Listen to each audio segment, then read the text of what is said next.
Muy buenos días para todos. Tengan todos un feliz día.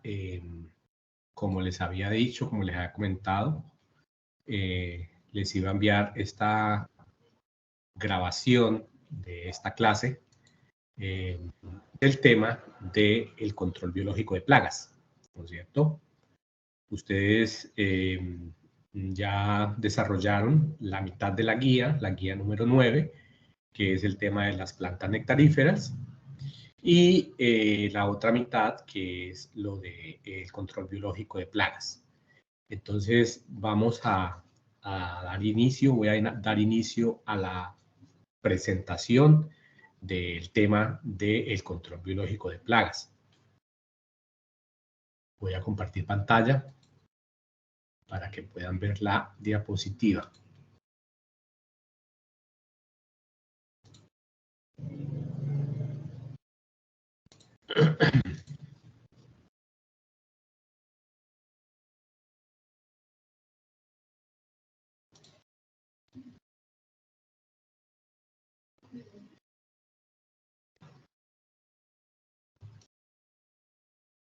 Bueno, listo. Entonces, vamos a empezar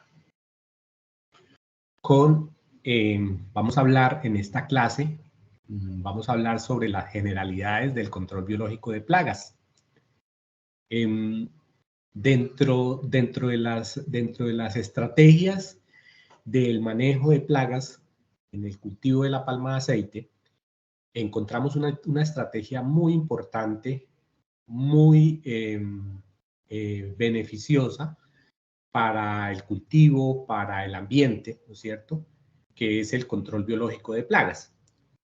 Entonces, en el día de hoy vamos a hablar un poquito de esto, en qué consiste, cuál es su importancia, cuáles son sus ventajas, qué tipos de controles biológicos o qué formas de control biológico de plagas se pueden presentar, ¿no es cierto?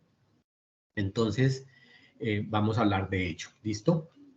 Bueno, entonces empezamos primero hablando de las definiciones. Cuando hablamos nosotros de control biológico de plagas, ¿a qué se refiere?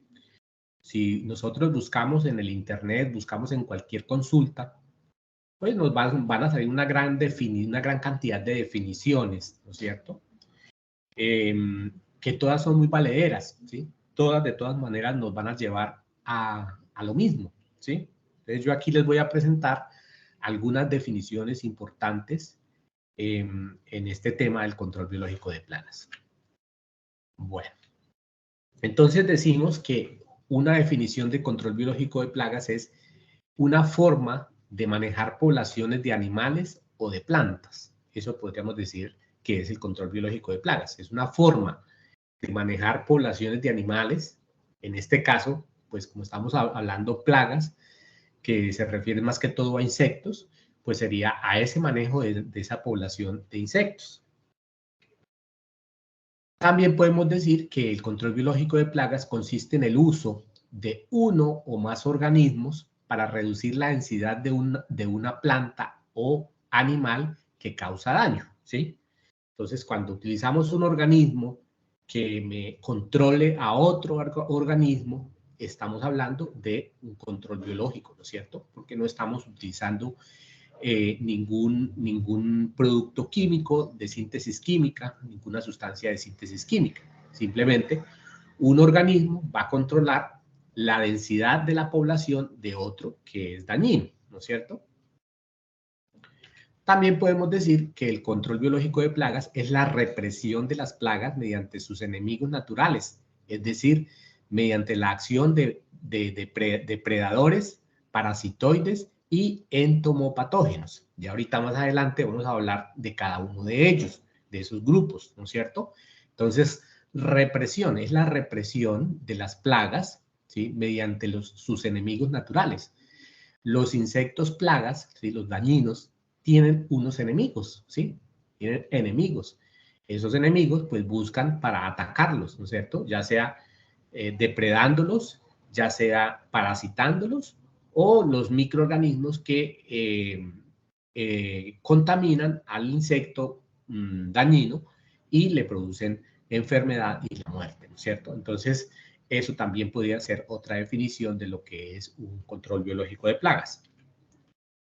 Y por último, tenemos una definición más técnica, ¿no es cierto? Que decimos que el control biológico de plagas es la acción de los parasitoides, depredadores o patógenos para mantener la densidad de la población de un organismo plaga a un promedio más bajo del que ocurriría en su ausencia, ¿sí?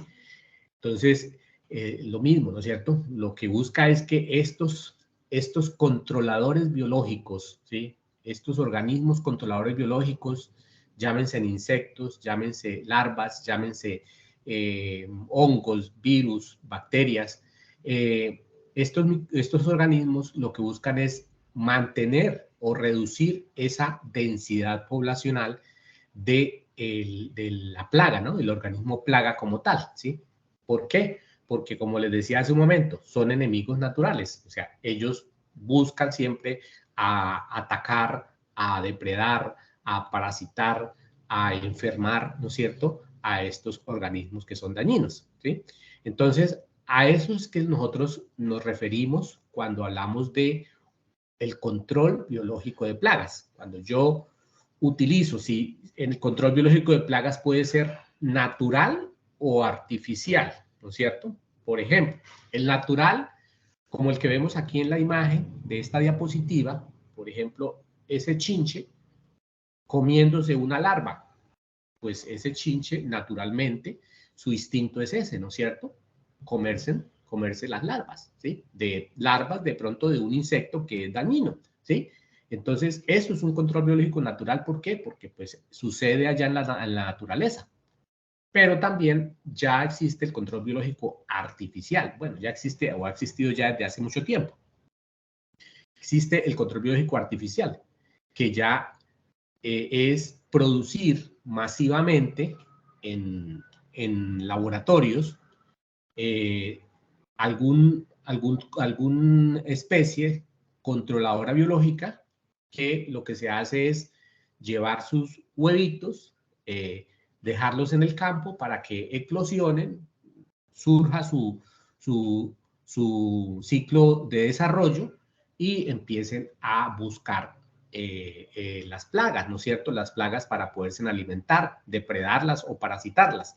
Entonces, eso ya es un control biológico artificial. ¿Por qué? Porque ya intervino el hombre en la producción de esos animalitos, ¿no es cierto? Y fueron liberados en campo, ¿no es cierto? Entonces, ese sería un control biológico artificial, ¿listo? Entonces, no se les olvide, el control biológico lo podemos encontrar naturalmente, que sucede allá en el ambiente, en el cultivo, en el sitio, ¿no es cierto? Donde están los cultivos, las plantas, ¿sí? Sucede sin que nadie intervenga, ¿no es cierto? Y el artificial, cuando ya el hombre interviene en la producción masiva, se llama eso, producción masiva, de algunos organismos controladores biológicos que se obtienen en el laboratorio para poderlos liberar en campo y que empiecen a depredar, a parasitar, ¿sí? Atacar sus presas. ¿Listo? Entonces, eso es el control biológico. Entonces, como les decía al inicio, es una estrategia muy importante que tenemos en la agricultura, ¿sí? Es económica.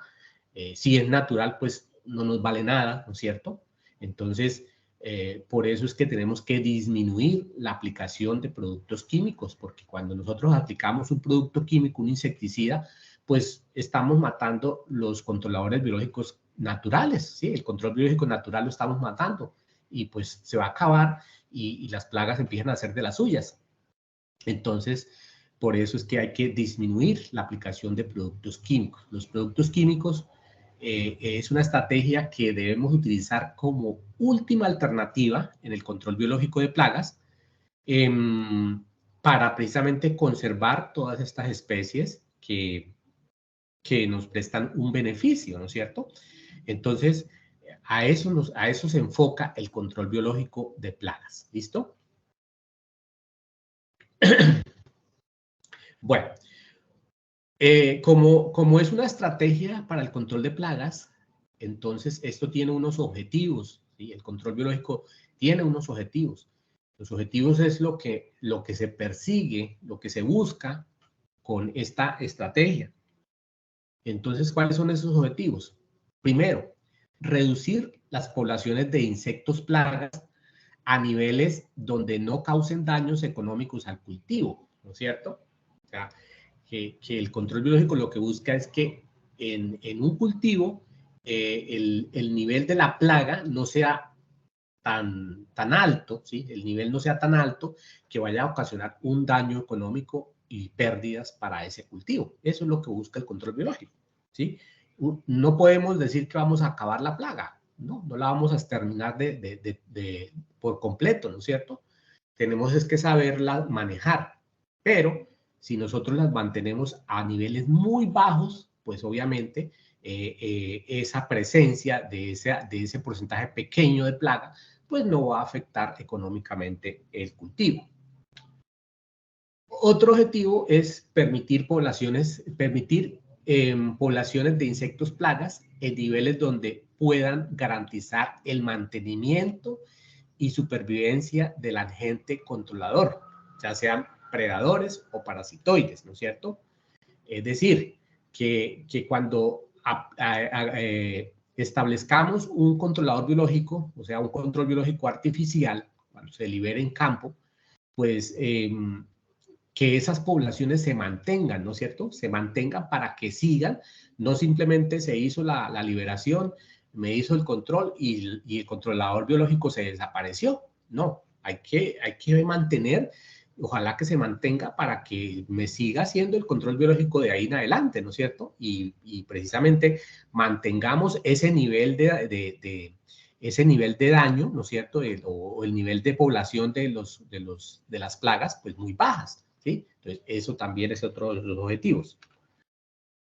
Y combatir plagas sin provocar contaminación ambiental, disminuir el uso de productos químicos. Pues básicamente con este objetivo es muy relevante, muy importante, porque pues con esta estrategia, como les mencionaba anteriormente, pues no estamos ni contaminando el suelo, ni el agua, ni el aire, nada, ¿no es cierto? Porque no estamos utilizando ningún producto químico, no se está utilizando ninguna sustancia química que de pronto sí va a contaminar el agua, el aire, el ambiente, ¿no es cierto? Entonces, el objetivo básico principal, pues es eso, ¿no es cierto? Pues que me controle las plagas, pero que así mismo, pues podamos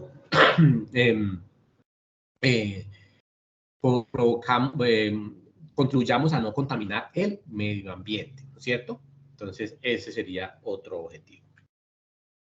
Y por último, tenemos evitar resistencia en organismos y proteger a los organismos benéficos o enemigos naturales de las plagas, ¿sí?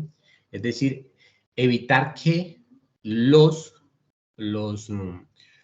organismos dañinos, las plagas, pues adquieran resistencia. Si nosotros utilizamos un solo control siempre, ¿sí? Un solo control y no rotamos de la estrategia de control, pues obviamente vamos a crear una resistencia al organismo plaga, ¿no es cierto?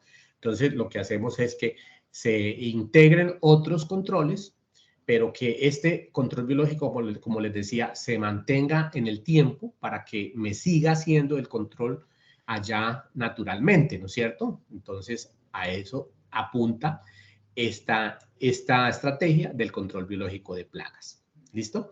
Entonces, ahí tenemos esos objetivos importantísimos que nos aclaran por qué es necesario el control biológico de plagas.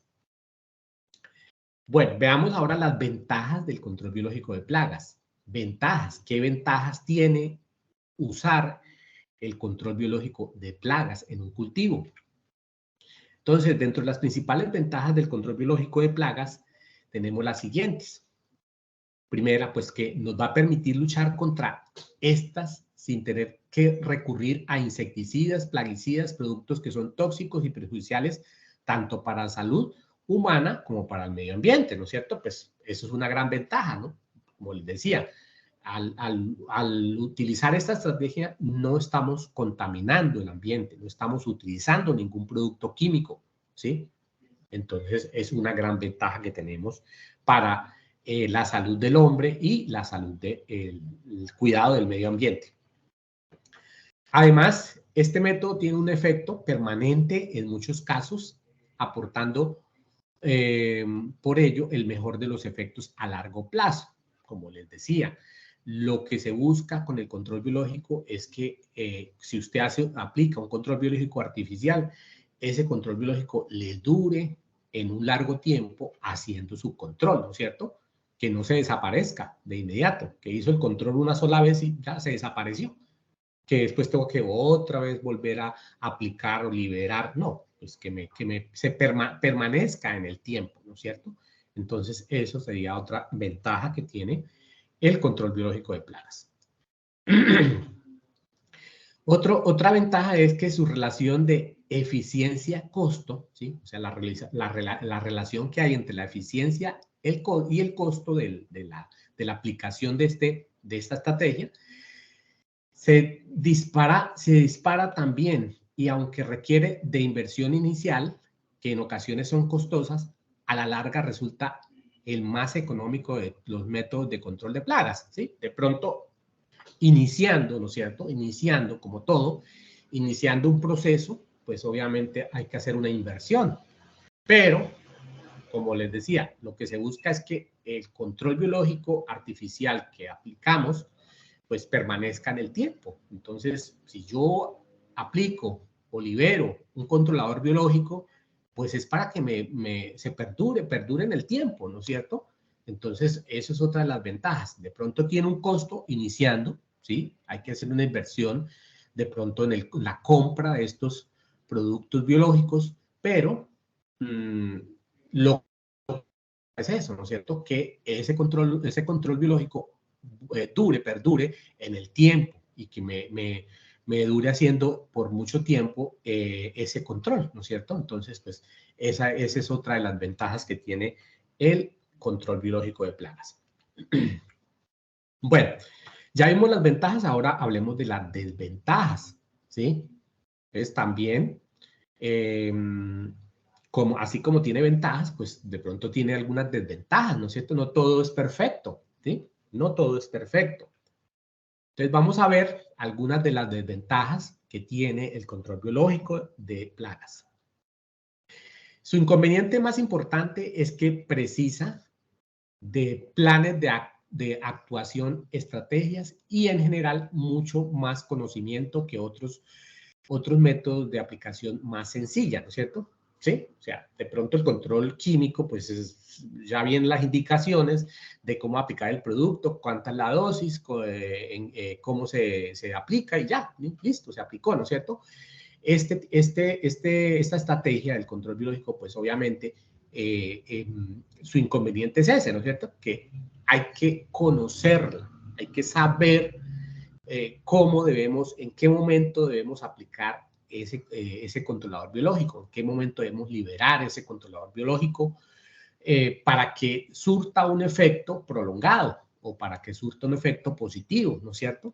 Porque pues si no lo utilizamos de la mejor manera, si no lo utilizamos en el momento oportuno para que me haga control de la plaga, pues vamos a decir, no, eso no me sirvió, ¿no es cierto? No sirvió y yo no sigo aplicando eso porque no sirvió, no vio resultados. Entonces, es una de las desventajas. ¿Por qué? Porque las personas que aplican esto en sus cultivos deben tener un conocimiento de cómo, hay que conocer cómo es la dinámica de ese controlador biológico, ¿no es cierto? Cómo es su ciclo, cómo es, si es un insecto que depreda, por ejemplo.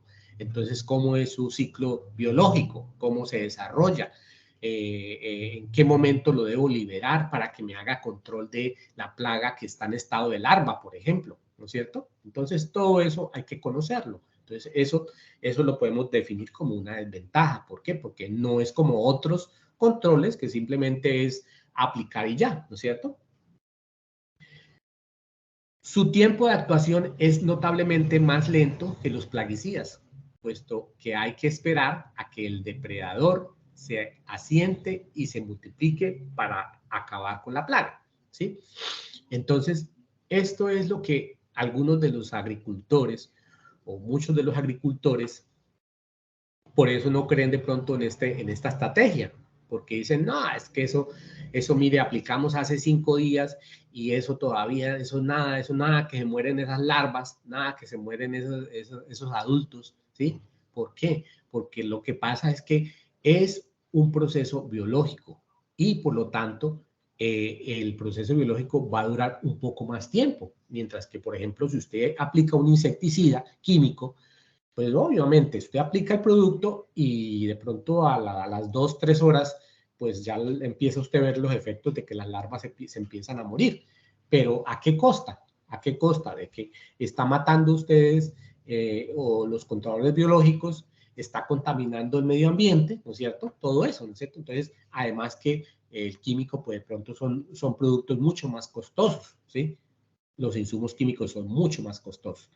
Entonces, por lo tanto, eh, por eso es que muchos de los agricultores, productores, de pronto no le tienen mucha fe al control biológico, ¿no es cierto? Porque no ven de inmediato el efecto, pero lo que pasa es que toca esperar porque el proceso es un poco más lento, como lo dice aquí la desventaja, ¿no es cierto? Es un poco más lento, porque si es un insecto, hasta que usted libera, por ejemplo, usted coloca en campo los huevos, hasta que no salga el huevo, pase la larva y llegue el adulto, ¿no es cierto? Entonces, el adulto es el que va a depredar o a parasitar a la plaga. Entonces, por lo tanto, pues hay que esperar un poco más, ¿sí? Pero la idea es que se establezca ese controlador biológico y pues empieza a hacer su actividad controlando la plaga. Cuando se usa en conjunción con otras formas de control, como los pesticidas, puede ocurrir que los pesticidas destinados a acabar con la plaga afecten también a la población del agente biológico controlador. Pues eso es evidente, ¿no es cierto? Si yo aplico un control biológico hoy y a los 3 días estoy aplicando un insecticida, pues, eso me va a matar el controlador biológico. De pronto mata la plaga y mata el controlador biológico. Entonces no estamos haciendo nada, ¿no es cierto? Entonces eso también podría catalogarse como una desventaja.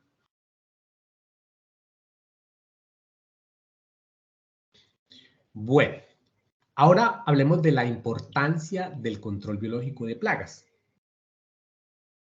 Bueno, entonces el control biológico de plagas dentro del manejo integrado de las plagas tiene algunas importancias. Primero, una importancia y también es de aclarar que el control biológico no extermina la plaga, ¿no es cierto? Regular la población, ¿sí? Uno con el control biológico lo que busca es regular la población, es decir, como les decía hace un momento o hace un rato, lo que se busca es disminuir la población de la plaga, ¿sí? Disminuir la población de la plaga, ¿no es cierto? Que esa cantidad de plaga que esté presente en un cultivo, pues no provoque un daño económico al cultivo, ¿no es cierto? Entonces, eso es lo que debemos tenerlo como una importancia, que este control biológico no va a exterminar totalmente la plaga, simplemente va a regular su población, ¿no es cierto? Bueno, otra importancia es que no tiene efecto inmediato, como les decía, como lo que estamos viendo ahorita de la desventaja, sino que es un poco más lento, ¿sí? En el control, pero que en el momento que se establezca el controlador biológico en campo, pues va a hacer efecto. Se utiliza de forma preventivo, no curativo. Ojo, cuando nosotros tenemos una plaga en un cultivo que ya está, su población es demasiado alta, pues el control biológico no es la alternativa, ¿no es cierto? ¿Por qué? Porque el control biológico es más preventivo. Yo aplico control biológico o controladores biológicos en un cultivo de forma más como preventiva, más no curativa, ¿no es cierto? Entonces, hay que ver otras estrategias para cuando ya la población de la plaga ya es demasiado grande, ¿no es cierto? El porcentaje de la población es muy alta. Entonces ya toca aplicar una estrategia curativa, ¿sí? Pero el control biológico es más como preventiva. Es altamente susceptibles a factores bióticos y abióticos. Si se aplica en forma inadecuada, pues no va a funcionar. Lo que les decía, hay que conocer el controlador biológico que se va a utilizar, cómo funciona, cómo es su biología, ¿no es cierto? Y pues obviamente los factores bióticos y abióticos, ¿sí? Pues van a influir, que el clima, la temperatura, la lluvia, la humedad, ¿sí? Todo eso va a influir, ¿no es cierto?, en que el controlador biológico surja efecto, ¿no es cierto? Entonces, por eso también es importante. Implica modificar algunas prácticas agrícolas tradicionales. Si vamos a utilizar controladores biológicos, pues debemos que modificar, ajustar algunas prácticas agrícolas que se venían aplicando. Por ejemplo, el químico, ¿no es cierto? Si vamos a utilizar controladores biológicos para el control de plagas, pues debemos que reevaluar si vamos a utilizar químicos, ¿no es cierto? Porque vuelvo a les digo, no sacamos nada con aplicar un controlador biológico y a los pocos días nos vamos con un plaguicida, con un insecticida y pues ¿qué estamos haciendo? No estamos haciendo nada, estamos perdiendo la plata, ¿no es cierto? Entonces, por eso hay que modificar o evaluar las prácticas agrícolas tradicionales. No contaminan al hombre ni al medio ambiente, solo afectan la plaga, ¿no es cierto? Eso es importante tenerlo claro. Estos controladores biológicos no van a contaminar el medio ambiente ni nos van a ocasionar daños a nosotros los seres humanos, ¿sí? Solo van a afectar la plaga porque es específico para ellos, ¿no es cierto? Entonces, no es que ese insecto después nos va a atacar a nosotros o va a contaminar, a hacer una contaminación al medio ambiente. No, no lo va a hacer, ¿no es cierto? Simplemente él busca su enemigo natural, su presa, para poderla parasitar o para poderla comer, ¿no es cierto? Entonces, eso también es importante dentro del control biológico de plagas. Bueno, listo. Hasta aquí hablamos algunas de las generalidades más importantes. Vamos ahora a hablar de las características de los enemigos naturales. Como les decía, las plagas tienen enemigos naturales. Los enemigos naturales, pues, son los controladores biológicos, ¿no es cierto? Entonces, ¿qué características deben tener los enemigos naturales? Una de las características es que deben tener un amplio rango de adaptación a los cambios físicos y climáticos del medio ambiente. Es decir, el controlador biológico debe adaptarse a cambios en el medio ambiente, cambios climáticos, cambios físicos que se presenten al medio ambiente, porque si no, entonces desaparece, ¿no es cierto? Entonces, tiene que tener esa característica, que se adapte a esos cambios que se pueden presentar en el medio ambiente. Y más en estas épocas que estamos pasando por este cambio climático, ¿no es cierto? De que ha aumentado la temperatura, las lluvias, la humedad, la radiación, todo eso. Entonces, pues a eso se refiere, ¿no? A que ese enemigo natural debe de adaptarse a esos cambios físicos y climáticos que pueden ocurrir en un medio ambiente. Otra característica es especificidad a determinada plaga, es decir, que este controlador biológico, pues que sea específico, me haga control a determinada plaga, ¿no es cierto? O a determinadas plagas en especial, para poderlos aplicar o poderlos liberar en un cultivo. Deben presentar un crecimiento de población superior con respecto al incremento de la plaga, ¿no es cierto? Es decir, su población debe ser superior a la plaga, ¿no es cierto? Si tenemos 10.000 individuos de insecto plaga, pues el controlador biológico debe ser el doble, ¿no es cierto?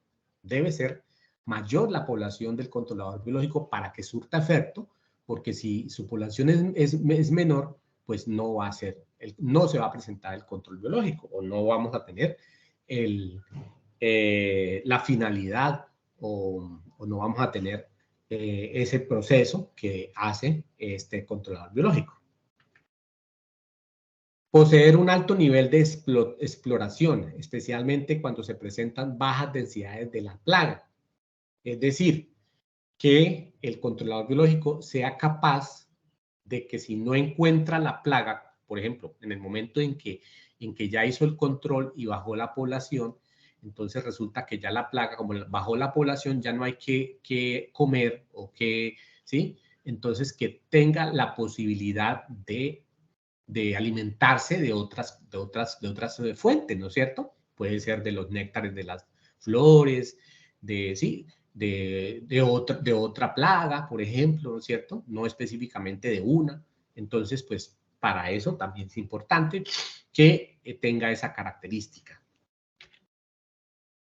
Requiere capacidad de sobrevivir y modificar sus hábitos alimenticios en ausencia parcial o total de la plaga. Lo mismo que estaba diciendo anteriormente, ¿no es cierto?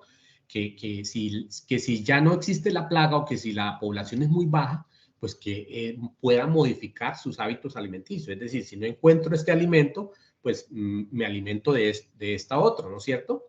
¿Sí? Entonces, pues eso también es importante. ¿Para qué? Para que se pueda sobrevivir y pueda permanecer en el tiempo, ¿sí?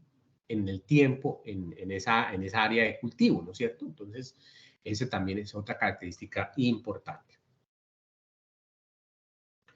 Bueno, listo. Entonces, ahora sí vamos a entrar ya en el tema de los tipos de controladores biológicos de plagas. Cuando nosotros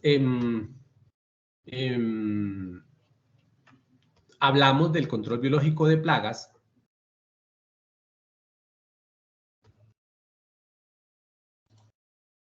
los controladores biológicos se dividen en 3 grupos, ¿no es cierto? Los controladores biológicos, cuando hablamos de control biológico de plagas, nosotros tenemos que referirnos a 3 grupos, ¿sí? Los parasitoides, los predadores o depredadores y los entomopatógenos, ¿no es cierto? Esos son los 3 grupos de controladores biológicos, ¿sí? Entonces, los parasitoides pueden ser naturales o artificiales. Ya dijimos que era un controlador biológico artificial, ¿cierto? Los predadores también, natural, artificial, y los entomopatógenos también, natural y artificial. ¿Listo? Entonces, tengamos muy claro que cuando hablamos de controladores biológicos, ¿sí? No solamente son los que el insectico que se come otro, pues sí, ese sería un predador, ¿no es cierto? Pero acuérdense que también hay parasitoides, ¿no es cierto? Los que parasitan a otros.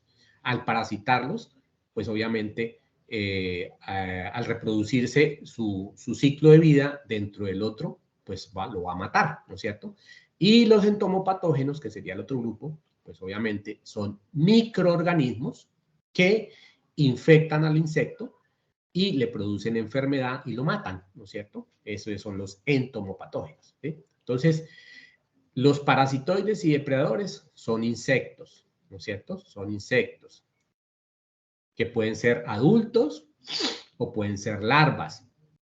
Y los entomopatógenos, entonces, son microorganismos que contaminan al insecto plaga y lo enferman y lo matan, ¿no es cierto? Entonces ahí están los hongos entomopatógenos, las bacterias entomopatógenas, los nemátodos entomopatógenos y los virus entomopatógenos, ¿no es cierto? Entonces, ese es cómo está dividido o cómo está conformado los controladores biológicos de plagas, ¿no es cierto? Entonces, de esa manera se clasifican, ¿sí? Se agrupan los controladores biológicos de las plagas.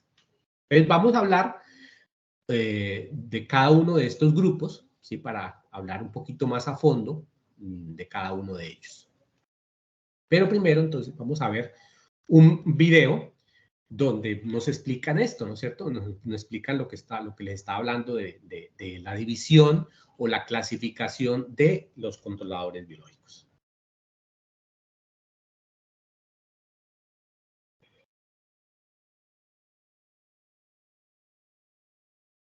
En este tema vamos a conocer qué es el control biológico de plagas, las diferentes formas de hacer control biológico de plagas y quiénes son los organismos que se encargan de actuar como enemigos naturales y qué son los agentes de control biológico de plagas. El control biológico de plagas puede ser visto desde dos formas: el que ocurre en forma natural o el que ocurre mediante la aplicación o la intervención del hombre. El control biológico natural es el que está ocurriendo a cada momento, es el que vemos en la naturaleza, es el que se encarga de regular a las poblaciones en las selvas, en los bosques, incluso en algunos ambientes ya con disturbio, pero donde básicamente vemos la interacción de dos poblaciones, tanto una que se alimenta de plantas como otra que se alimenta de los insectos, que en este caso son los que se alimentan de la planta. Vamos a tener entonces la gran diferencia donde uno ocurre en forma natural y el otro ocurre con la intervención del hombre. Pero el concepto básicamente es el mismo. Se trata de la regulación natural donde dos poblaciones, una que en este caso sería una plaga o un fitófago, interactúa con otra población y ambas poblaciones en el tiempo se encuentran fluctuando, se encuentran en equilibrio. En algún momento puede haber un poco más alta la población del fitófago y en otro momento puede estar más alta la población del entomófago. Pero en el tiempo ambas poblaciones se encuentran fluctuando, son denso-dependientes. Una población depende de la otra.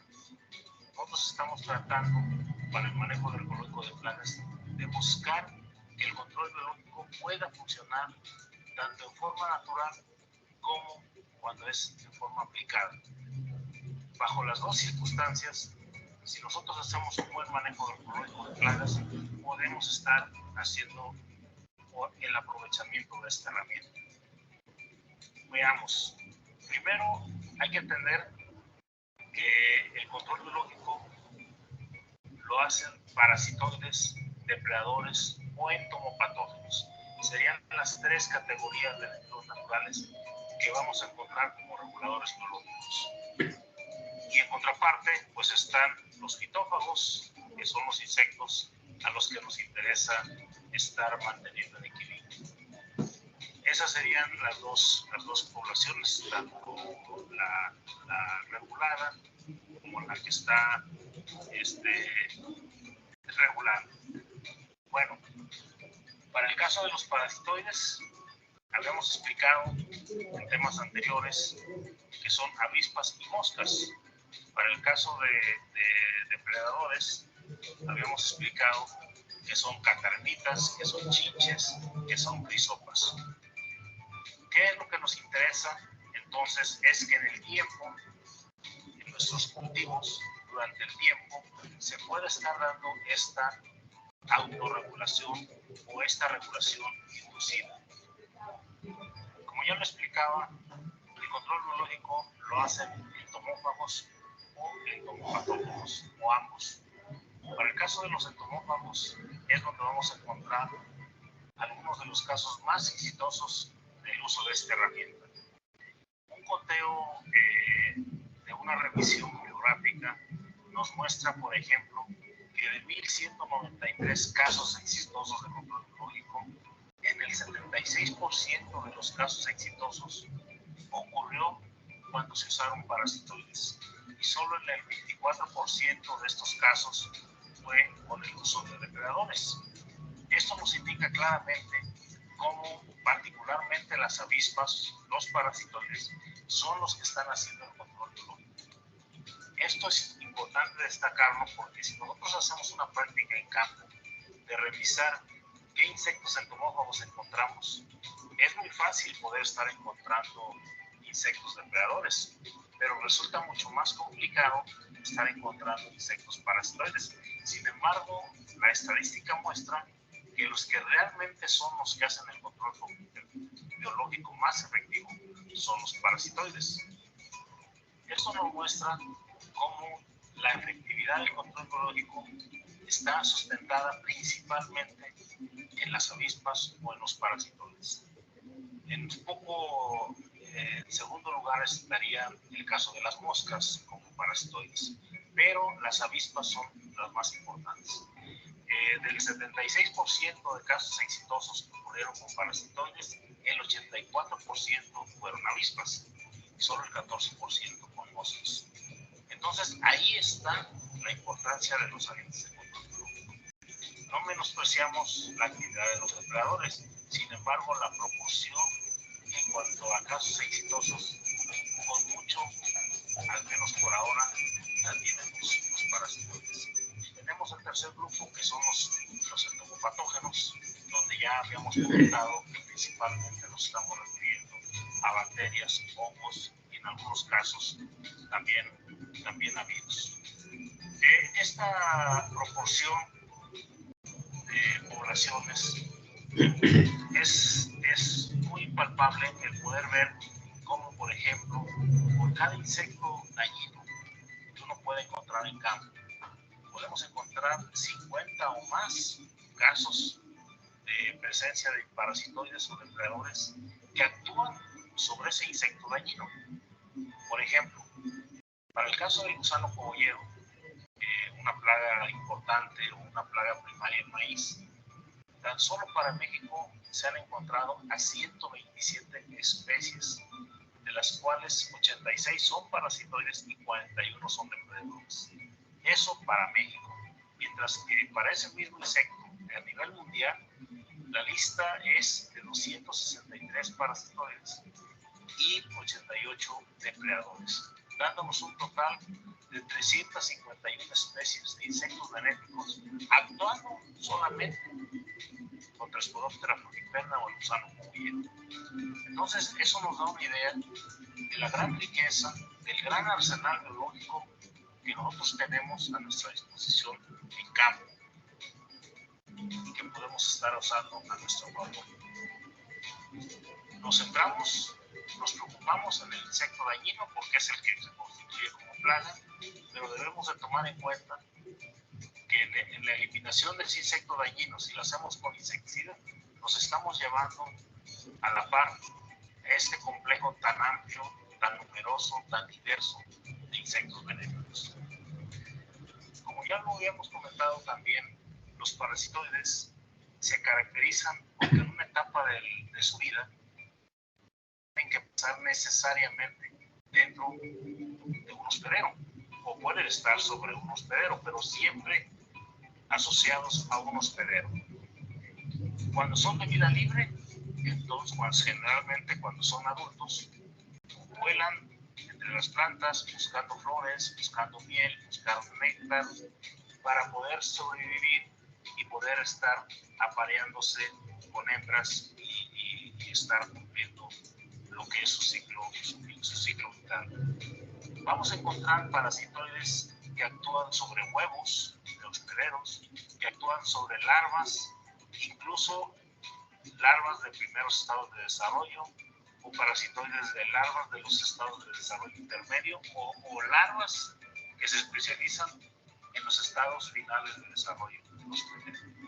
También podemos estar encontrando parasitoides de pupas, también podemos estar encontrando parasitoides de algunos adultos ocasionalmente, pero los que nos encontramos más frecuentemente en la mayoría de las plagas van a ser aquellos parasitoides de huevos o aquellos parasitoides de larvas.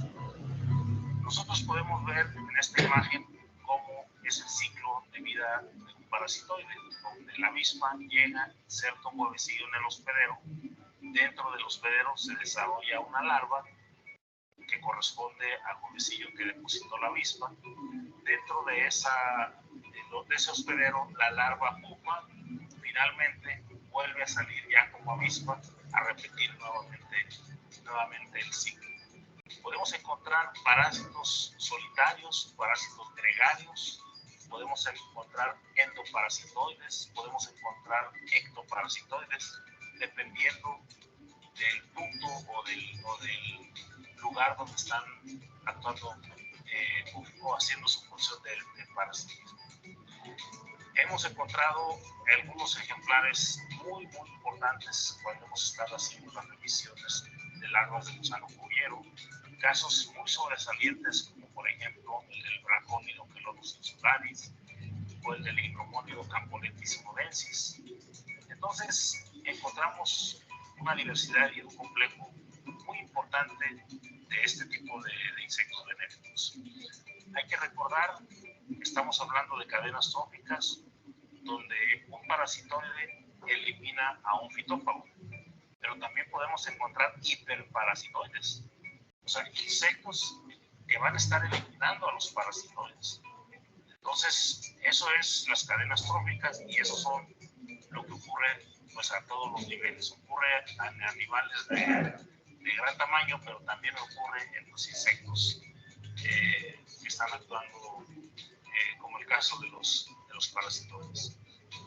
Tenemos muchos ejemplos importantes, como los que ya les decía, pero lo importante finalmente a destacar que dentro de todo ese complejo de insectos benéficos que son los parasitoides, las familias, en el caso de moscas, que más ejemplares nos van a dar parasitoides útiles, van a estar en la familia Tachynia y en la familia Sarcophagia, para el caso de moscas, mientras que para el caso de avispas se habla alrededor de 36 familias que incluyen especies benéficas.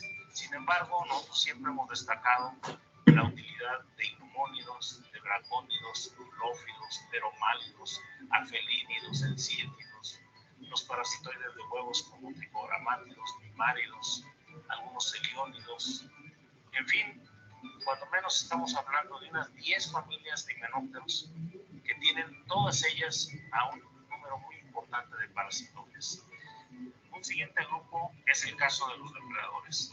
En este caso estamos hablando de insectos que siempre se van a comportar como de vida libre y en este caso no parasitan, en este caso se comen a sus presas. Un parasitoide ataca a un hospedero. En este caso, un depredador consume a muchas presas. Hay casos, por ejemplo, de catarnitas que para completar su desarrollo tienen que estar comiéndose cuando menos 500 o más pulmones. O el caso, por ejemplo, de crisopas, que también son altamente voraces. En este caso, los depredadores son generalmente de un tamaño más grande que sus presas. Y para completar su desarrollo, pues como ya lo decía, tienen que consumir un alto número de estos. Todos siempre van a ser de vida libre. Y algo también importante a destacar, tanto para parasitoides y depredadores, es que su hábito nunca van a estarlo cambiando entre unas y otras, o siempre van a ser o parasitoides o depredadores. Nunca, si se les acaba la presa, nunca van a ser capaces de morderle a una hoja. Mejor se van a ir a otro lado, donde sí encuentren presas que comer o presas o hospederos que parasitar. Pero no van a tener ese hábito de comer, de dañar la planta. Entonces, vamos a tener dentro de los depredadores a varios órdenes que son muy importantes. Con mucho, el orden Coleoptera, particularmente con la familia Coccinellidae. Hay otras familias que también incluyen especies importantes, como por ejemplo la familia Clelidae, Carabidae, Cicindelidae, pero Coccinellidae sería la que incluye al mayor número de catarnitas que vemos en campo como agentes de control. Hay otra familia importante dentro de depredadores, que es la familia Syrphidae. En este caso pertenece al orden Diptera, estamos hablando de moscas. Con mucho también, para el caso de depredadores, los sírfidos muestran o incluyen especies que son verdaderamente importantes. Otro orden dentro de depredadores que es muy importante es el orden Hemiptera. Aquí vamos a incluir a especies de las familias Antocónidae, Redumidae, Navidae, algunos pentatómidos, Ligeidos, muchas especies que caen en estas familias, aunque en varias de ellas, varias de estas familias, también encontramos algunos insectos que son plaga. Otro orden importante serían los neurópteros. Aquí, con mucho, el grupo más importante como familia va a ser Crisóptero. En menor importancia tenemos dermápteros, tenemos odonatas y tenemos disanópteros, es decir, tijerillas, libélulas o algunos trips dentro de estos tres grupos que mencioné al final. El ciclo de vida de los depredadores, como es de vida libre, pues presentan un ciclo de vida de metamorfosis completa, donde los adultos se aparean, colocan huevecillos cerca de donde están sus presas. De esos huevecillos nacen larvas que generalmente pasan por 4 estados de desarrollo, como es el caso de los coccinélidos o las caternitas. Después esas larvas pupan y después de esa pupa volvemos a tener una adulto. Ese es un ciclo de vida clásico de los insectos que ocurre tanto en insectos entomólogos como en este caso lo estoy comentando, insectos depredadores. Hay otro ciclo de vida que podemos encontrar en algunos depredadores, que es una metamorfosis gradual, donde a partir de un huevecillo se obtiene una ninfa, la cual se va alimentando, y a medida en que va pasando el tiempo y se continúa alimentando, va pasando por diferentes vístares y logra llegar al final al estado adulto, que es el estado ya reproductivo, donde vuelve a repetir su ciclo. Podemos destacar también que cuando hablamos de depredadores y cuando hablamos de parasitoides, pues nos estamos refiriendo a grupos específicos. Pero el caso de avispas siempre lo estamos asociando a parasitoides. Sin embargo, podemos encontrar avispas que son depredadoras, como es el caso, por ejemplo, de los téspidos. En el caso del maíz, nosotros encontramos a algunas especies que son excelentes depredadoras. El tercer grupo, dentro de los enemigos naturales que nos permiten hacer el control biológico de plagas, vamos a tener a los entomopatógenos. En este caso nos estamos refiriendo principalmente a bacterias, hongos, virus y algunos nematodos principalmente. Estos microorganismos lo que tienen en común es que provocan una enfermedad en el insecto hospedero y como consecuencia de esta enfermedad le provocan la muerte. Esto requiere de ciertas condiciones, a veces de humedad, a veces de la cantidad de inóculo disponible, pero siempre su actividad se va a dar cuando el insecto o bien ingiere el agente patógeno o bien el agente patógeno penetra su cuerpo a través de orificios naturales, como por ejemplo los espiráculos. Lo común, desde luego, les decía, es que ya que está el patógeno dentro del cuerpo del insecto, entonces ocurre una enfermedad, ocurre el desarrollo de micelios, estamos hablando de hongos, invade el cuerpo del insecto y le causa la muerte. O ocurre la proliferación de toxinas en el tubo digestivo, rompiendo las paredes del mismo y provocando la muerte del insecto cuando nos referimos, por ejemplo, de bacterias. Los síntomas son típicos, son fácilmente de reconocer. Por ejemplo, si estamos hablando de larvas enfermas por virus, nos referimos sobre todo a aquellas que presentan una desintegración completamente de todos los órganos internos de su cuerpo y quedando el insecto solamente sostenido por la parte externa o la cutícula del cuerpo y toda la parte interna completamente destruida. Cuando tenemos el caso de muertes por larvas, generalmente encontramos a insectos o larvas, gusanos, ya de color oscuro, malolientes, y que o que muestran una apariencia de deshidratación.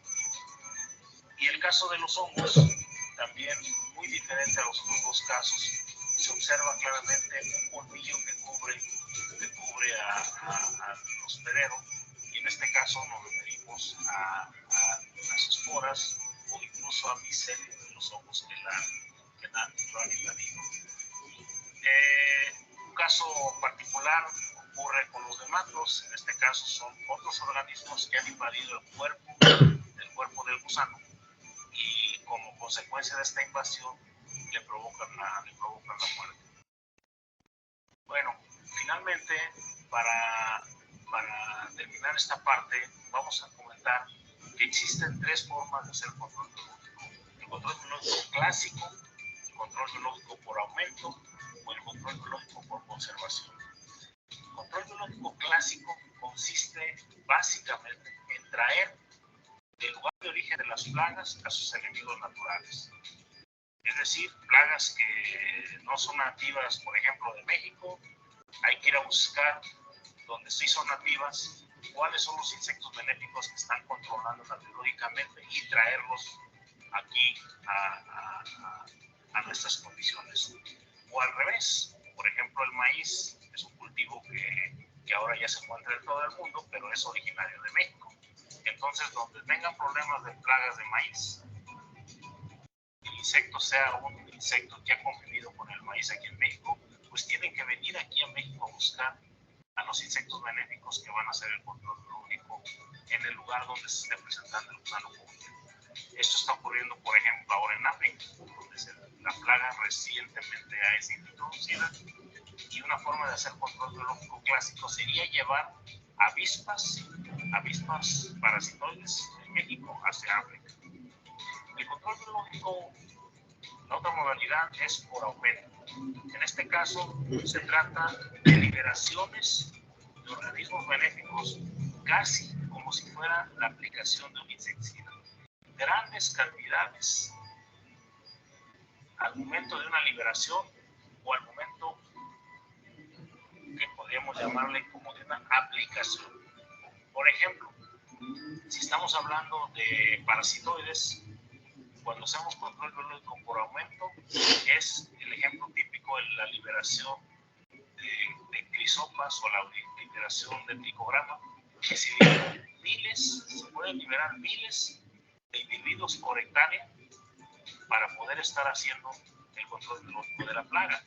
Entonces, esa estrategia se llama aumento. Estamos aumentando la población natural que ya tenemos mediante liberaciones de insectos que fueron producidos en laboratorio.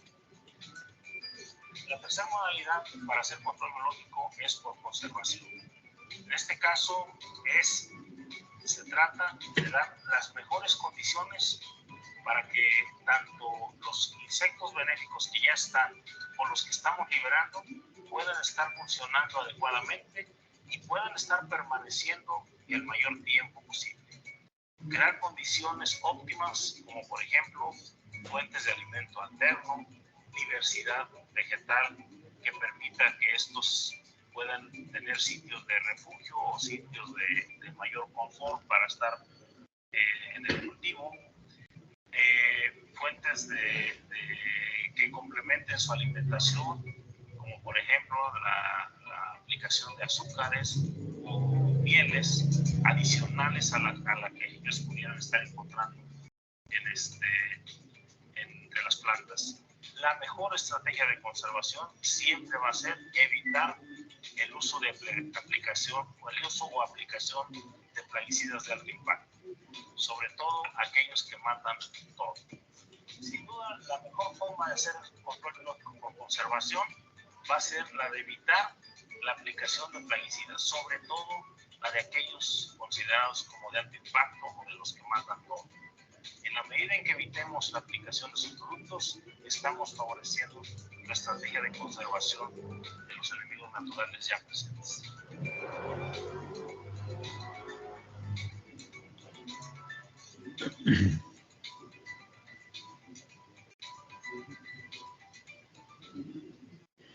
Bueno, entonces, con este video que acabaron de observar, pues básicamente lo que nos explicaba es todas las formas como se pueden presentar o los tipos de control biológico, ¿no es cierto? Acuérdense que son tres tipos de control biológico, ¿no? Los parasitoides, los predadores o depredadores y los entomopatógenos.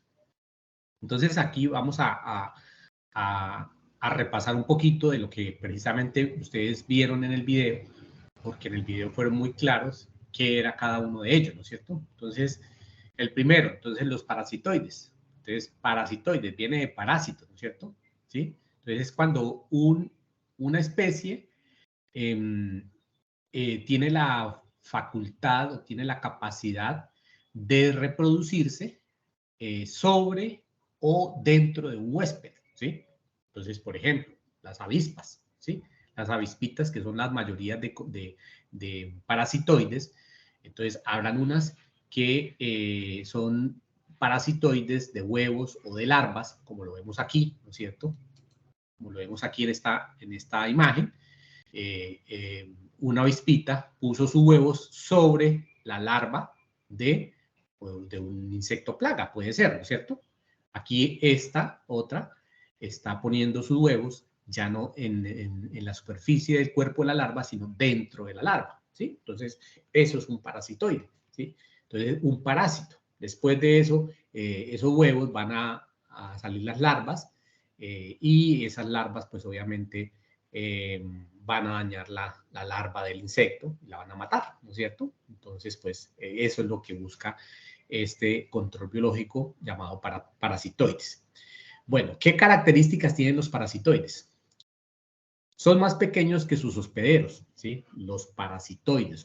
Cuando hablamos de parasitoides, el insecto parasitoide por lo general es más pequeño que el hospedero, ¿sí? El hospedero tiene que ser más grande, la larva, el huevo, tiene que ser de gran tamaño para él, ¿no es cierto? Para poder reproducirse.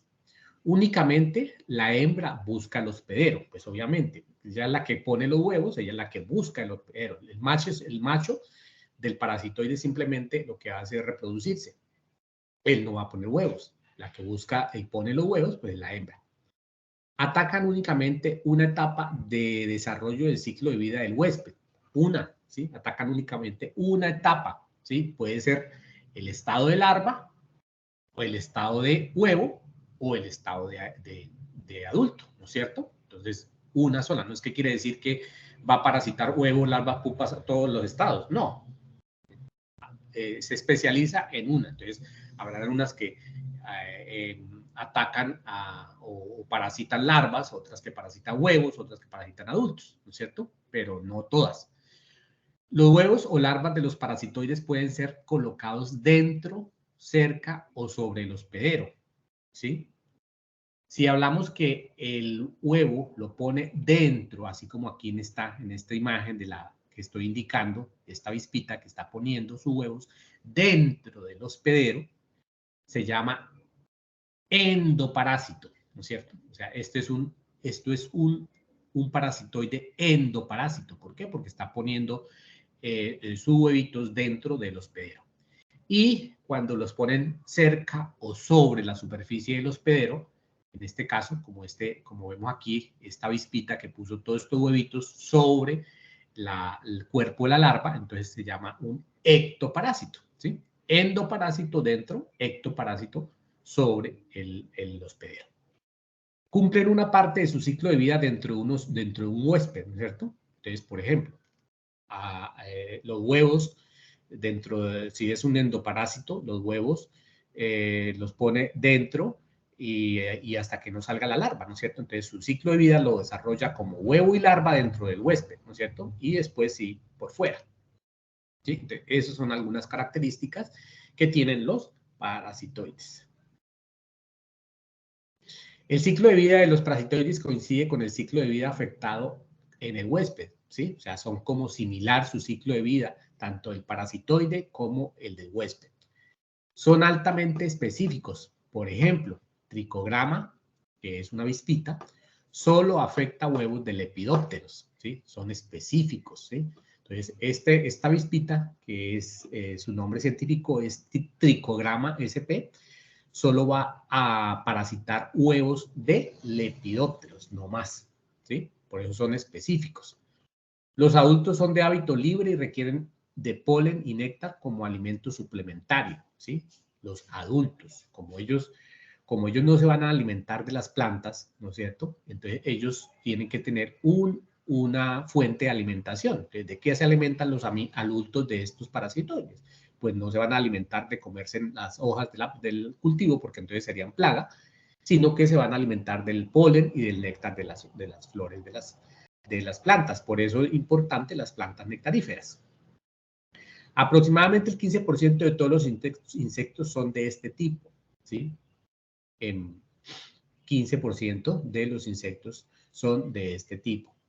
Principalmente el orden Hymenoptera y algunas especies del orden Diptera, ¿sí? Esos son los dos órdenes que pertenecen a este tipo de controladores biológicos, o sea, los parasitoides. El orden Hymenoptera, es decir, las avispitas, y algunas dípteras, es decir, moscas, ¿no es cierto? Bueno, entonces, esas son algunas características que se identifican los parasitoides. Bueno, veamos un videito sobre el tema de los parasitoides. Tricograma sp, la sicaria de los insectos plaga. El género Tricograma constituye un grupo de himenópteros parasitoides de huevos de insectos muy utilizado en programas de control biológico de plagas. Tricograma sp es una microavispa que mide entre 0.2 y 0.3 milímetros. Tiene los ojos color rojo, 2 pares de alas y su cuerpo es de color amarillo, pero algunas partes del tórax y el abdomen son más oscuras. Sus alas anteriores son anchamente redondeadas y presentan pequeños pelitos en forma de hileras en su superficie que constituyen las venas vestigiales de la microavispa. La luz es un gran atrayente para el tricograma, ya que es un insecto con una gran actividad durante el día. Sin embargo, no es un gran volador, prefiere desplazarse con pequeños saltos, caminando o vuelos muy cortos, pese a contar con 4 alas. Desde el momento en el que nacen, son muy inmaduras sexualmente. Lo primero que hacen los machos al emerger es colocarse junto a la perforación de la salida de los huevos de las hembras para que ni bien salgan de él, puedan aparearse con ellas varias veces. Su ciclo biológico está muy ligado a la temperatura y la alimentación que llevan, ya que sin alimento apenas llegan a vivir 2 días y alimentándose, ese tiempo varía de 7 a 10 días de acuerdo con la temperatura del ambiente. Parasita huevos de aproximadamente 250 especies de lepidópteros y algunos huevos de coleópteros, hemípteros y más.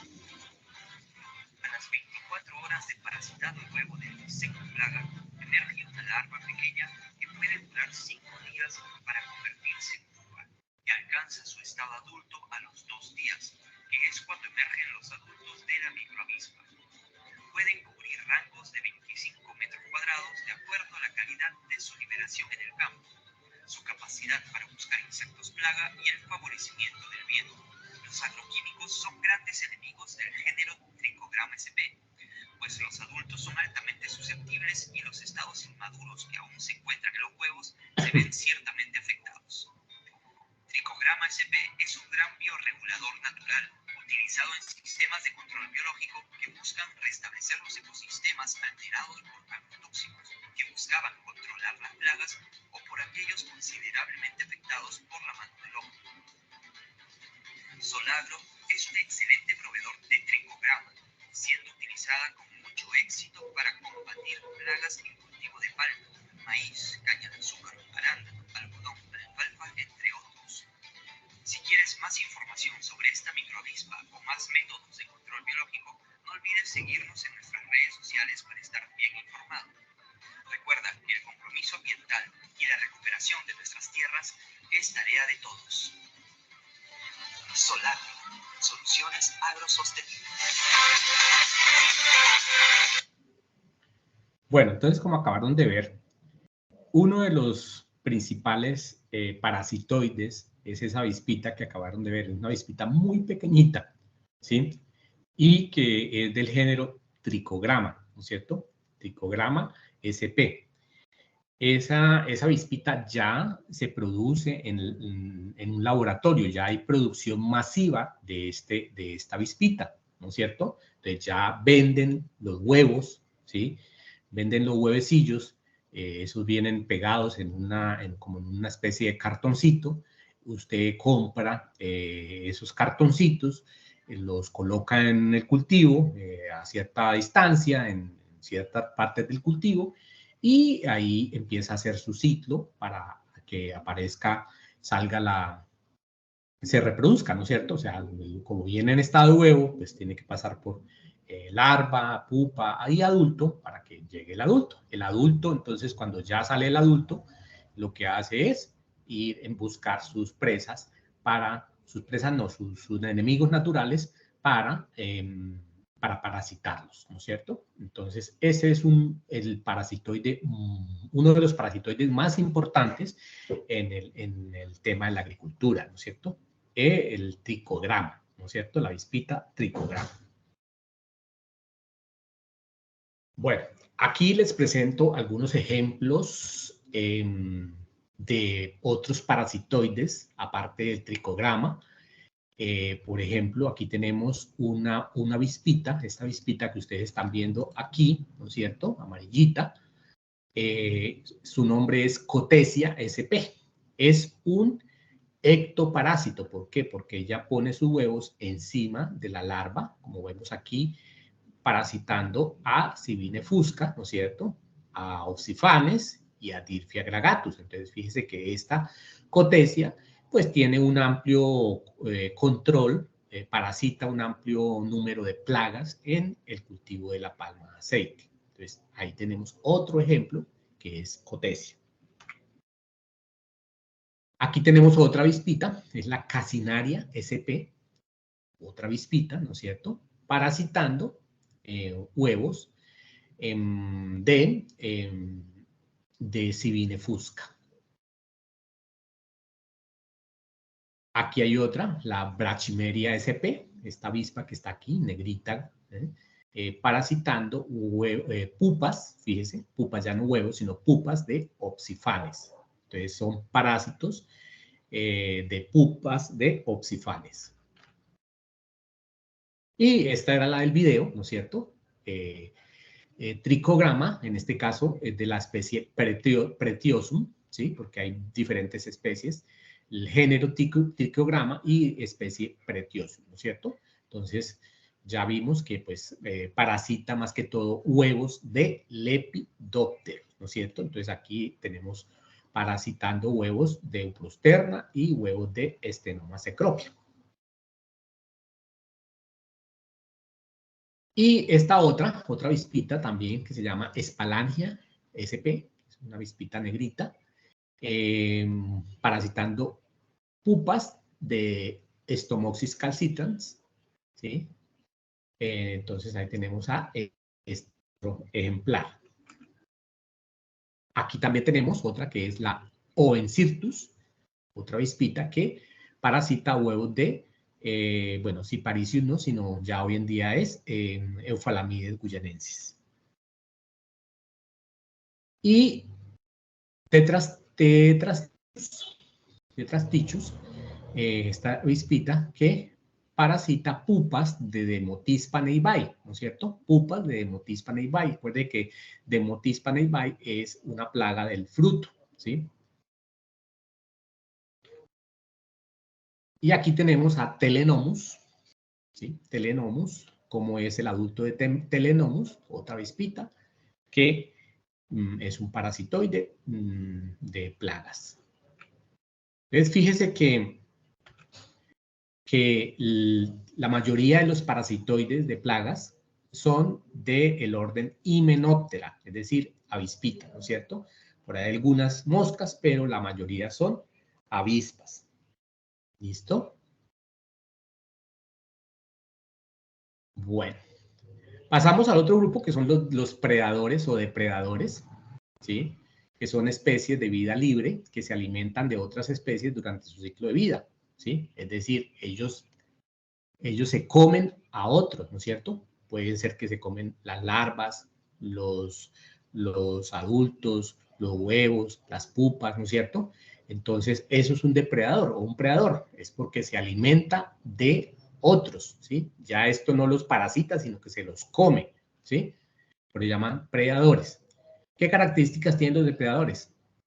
No son específicos de un solo tipo de plaga. Ellos pueden atacar a diferentes tipos de plaga. No se especifica, no son específicos como en el caso de los parasitoides, ¿no es cierto? En la mayoría de casos son más grandes que su presa.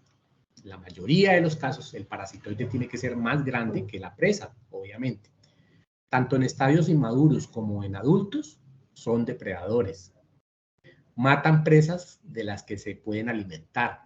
Por ejemplo, aquí está este chinche que vemos aquí, se está depredando una larva de Automeris liberia, ¿no es cierto? Entonces, ese es un predador. ¿Por qué? Porque se está comiendo, se está alimentando de esa larva, se la está comiendo, la está matando, ¿no es cierto? Atacan presas inmaduras y adultas, o sea, inmaduras quiere decir huevos, larvas, pupas y también los adultos. Requieren de polen y néctar como recurso adicional para poderse alimentar también, ¿no es cierto? Entonces, por eso es importante mantener y propagar las plantas nectaríferas.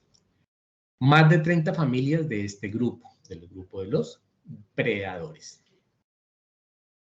Entonces, veamos aquí un pequeño video de un ejemplo de un predador.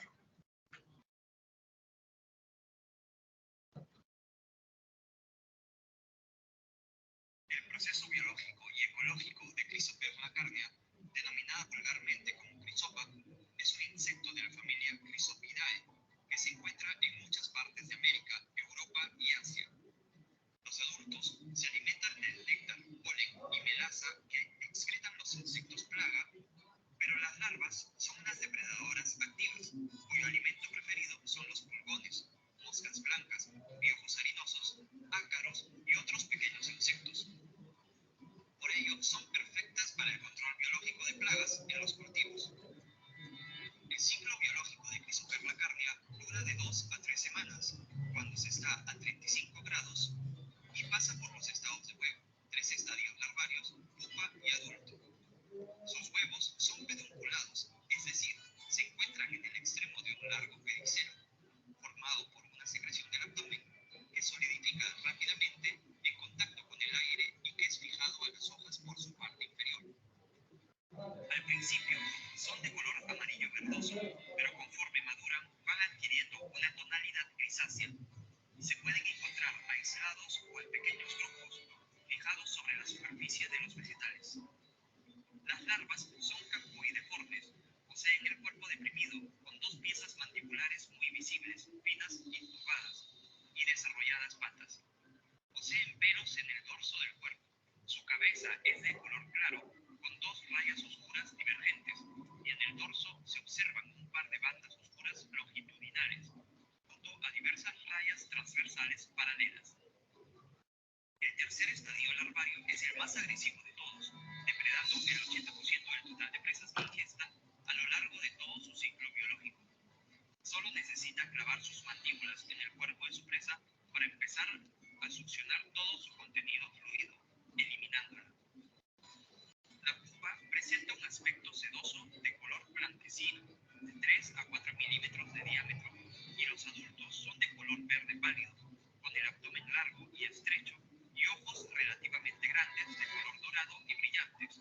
Sus antenas son filiformes y largas, y poseen 2 pares de alas membranosas largas, de color verde transparente, y nerviación abundante, de aspecto reticular. Los adultos pasan el invierno enterrados entre la hojarasca en los límites de los cultivos o en otros terrenos para crecer y aparearse en primavera. Cada hembra pone cientos de huevos a un ritmo de 20 al día, depositándolos en zonas próximas a potenciales presas, sobre todo áfidos, normalmente en los brotes más jóvenes de las plantas. La puesta de huevos se realiza normalmente en las horas de oscuridad.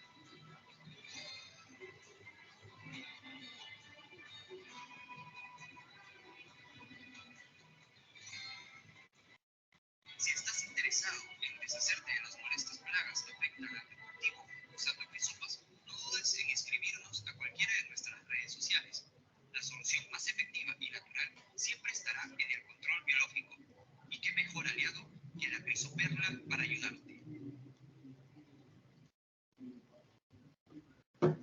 Bueno, entonces, este insecto, el crisoperla, ¿no es cierto? Es uno de los insectos más, un ejemplo de uno de los insectos más importantes depredadores, ¿sí? Que es la crisopa, ¿no es cierto?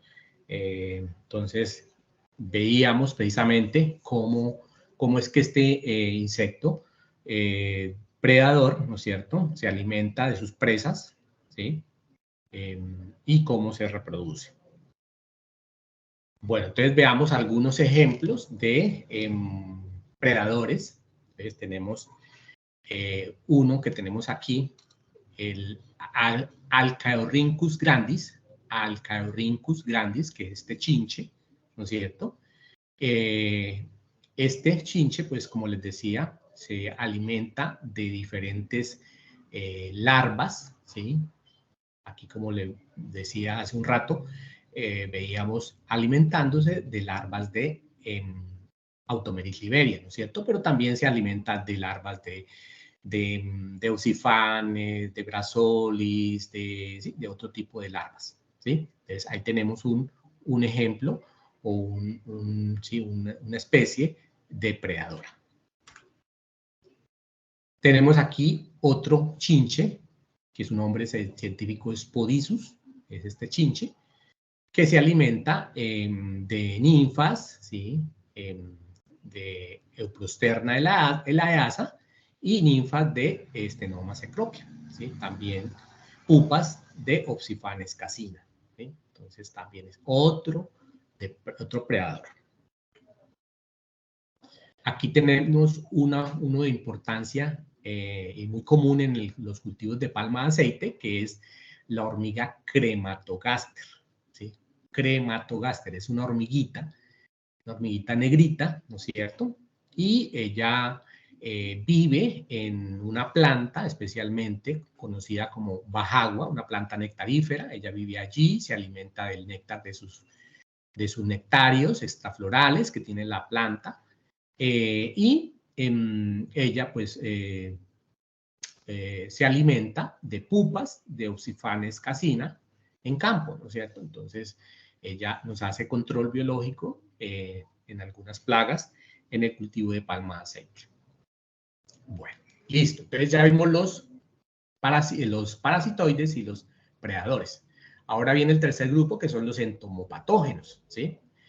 Entonces, los entomopatógenos, como ya les había dicho, son especies de microorganismos como bacterias, hongos, virus y nematodos, que lo que hacen es causarle enfermedad a los insectos, ¿no es cierto? ¿Sí? Esto lo que hacen es contaminarlos y producirles una enfermedad, destruirles sus órganos hasta que los matan, ¿no es cierto? Entonces, los entomopatógenos, pues obviamente van a penetrar el huésped, que sería la larva, el adulto, ¿sí? Sobre todo larvas y adultos, lo invaden internamente, ¿sí? Su tracto digestivo, cutícula, y le producen una enfermedad, el insecto deja de comer, la larva deja de comer, el adulto deja de comer y finalmente muere, ¿no es cierto? Eso es lo que se llama, eso es lo que hacen los entomopatógenos. Entonces, la palabra entomopatógeno, entomología, entomo quiere decir insecto, y patógenos, es decir, patógeno, enfermedad, es decir, enfermedad que causa en los insectos, ¿no es cierto? Eso es lo que significa la palabra entomopatógeno. Entonces, dentro de los entomopatógenos se dividen, como les decía, diferentes organismos, como las bacterias entomopatógenas.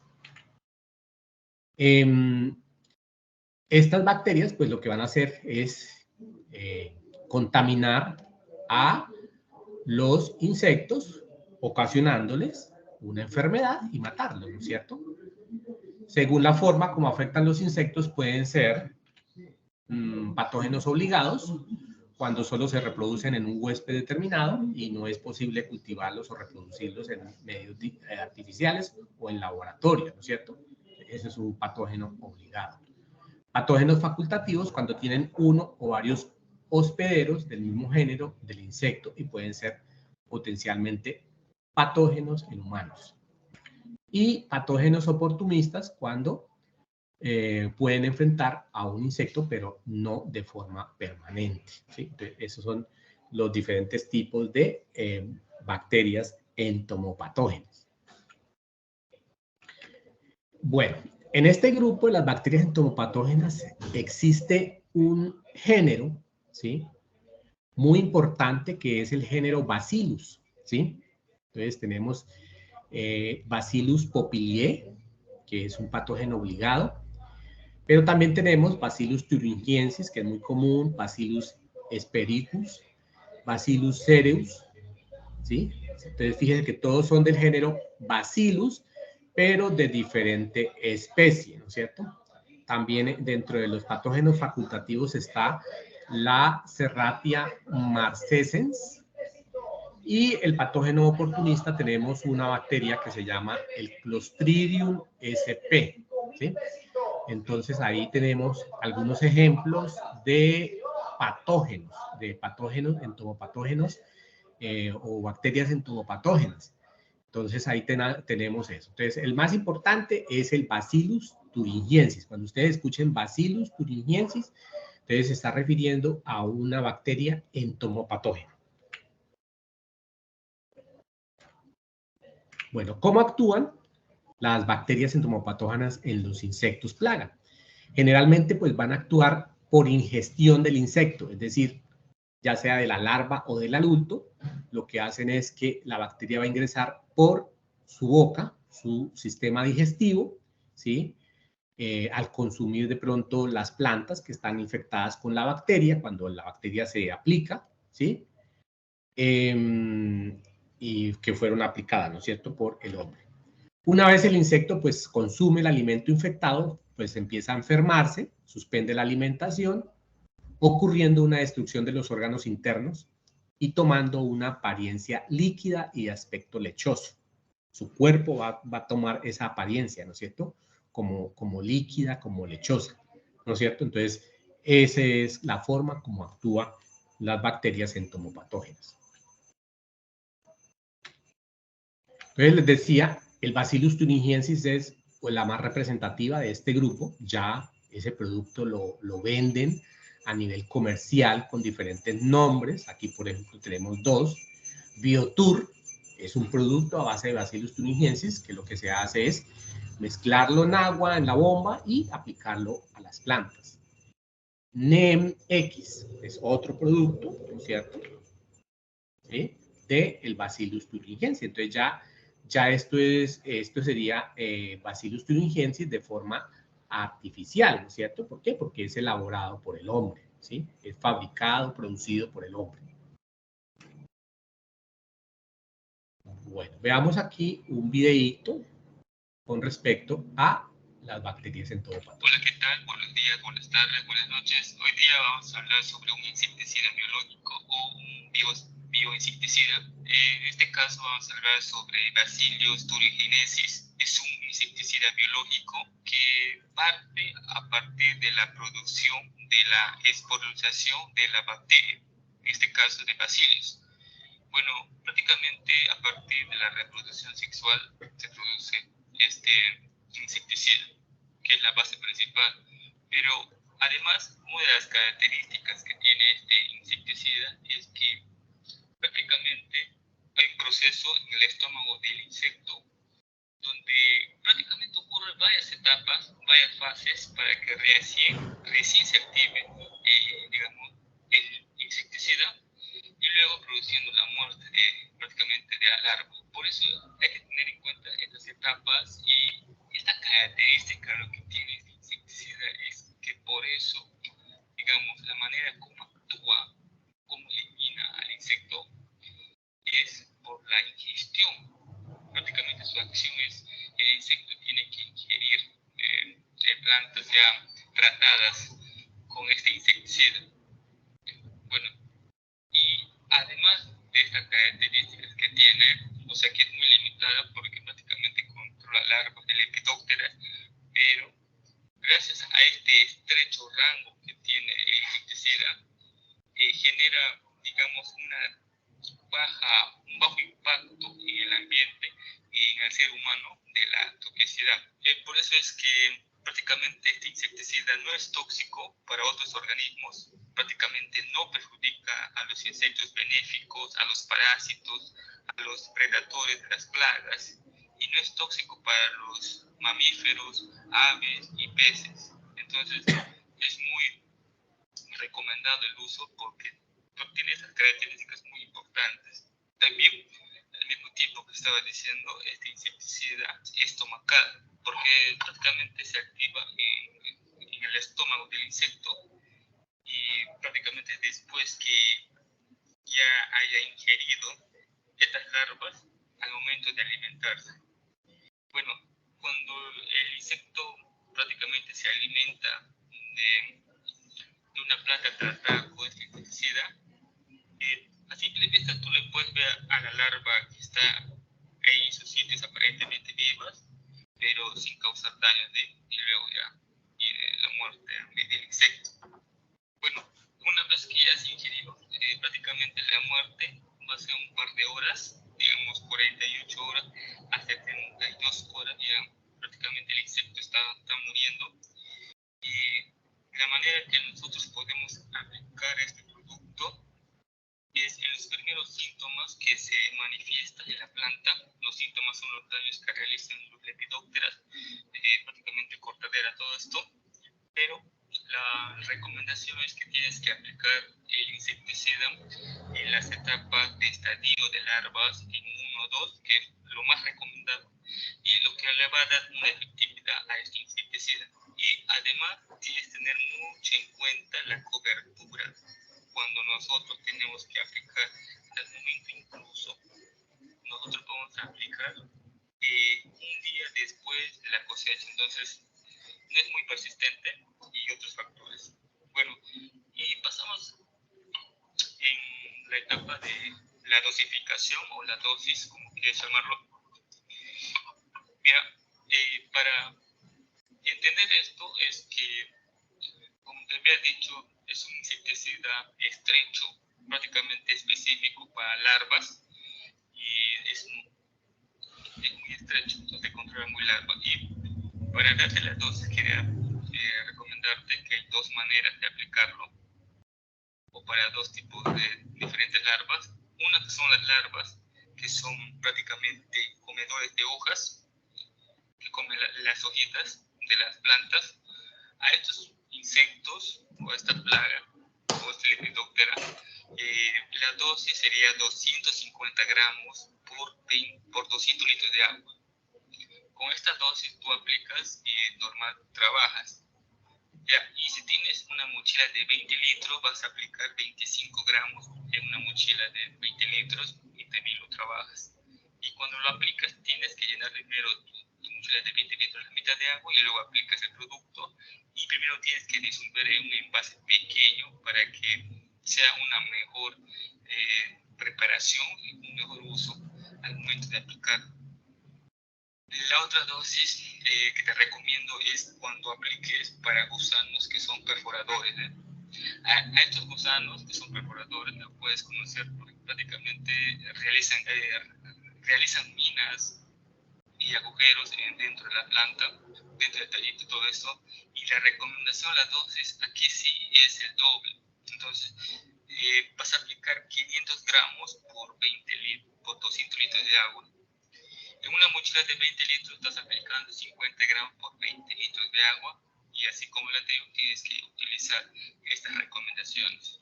También para comentarte, tú sabes que es un insecticida biológico, siempre ya sean agroquímicos, biológicos, estos productos son muy sensibles prácticamente a la luz solar, prácticamente son muy sensibles a la luz solar o prácticamente a la radiación ultravioleta.